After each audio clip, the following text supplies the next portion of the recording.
Episode number 379.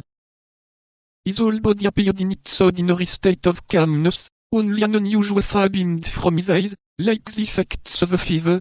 His brow was more pale than it generally was, his teeth were clenched, and his speech had a short dry accent, which indicated that something dark was at work within him.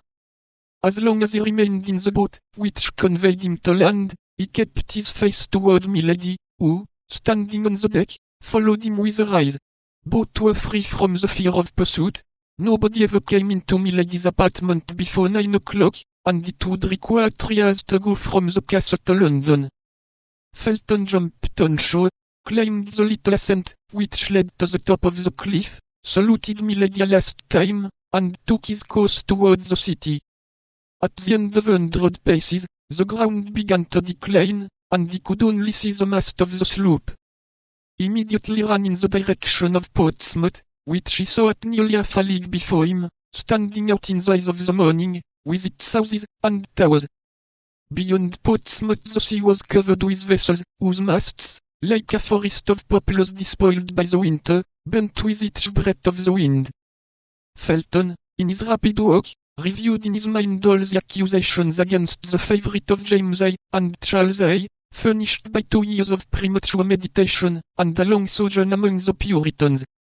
When he compared the public crimes of this minister, startling crimes, European crimes, if so we may say, with the private and unknown crimes with which Milady had charged him, Felton found that the more culpable of the 2 men, which formed the character of Buckingham, was the one of whom the public knew not the life.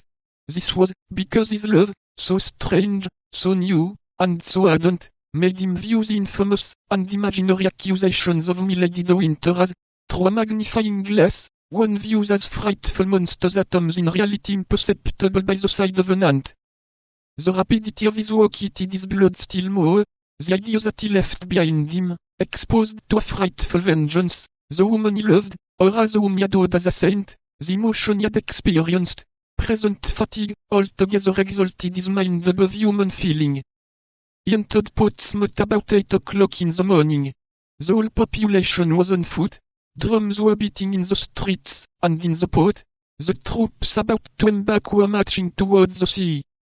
Felton arrived at the palace of the Admiralty, covered with dust, and streaming with perspiration.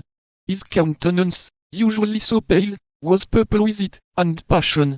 The sentinel wanted to repulse him, but Felton called to the officer of the post, and drawing from his pocket the letter, of which he was the bearer, he said, "A pressing message from Lord de Winter."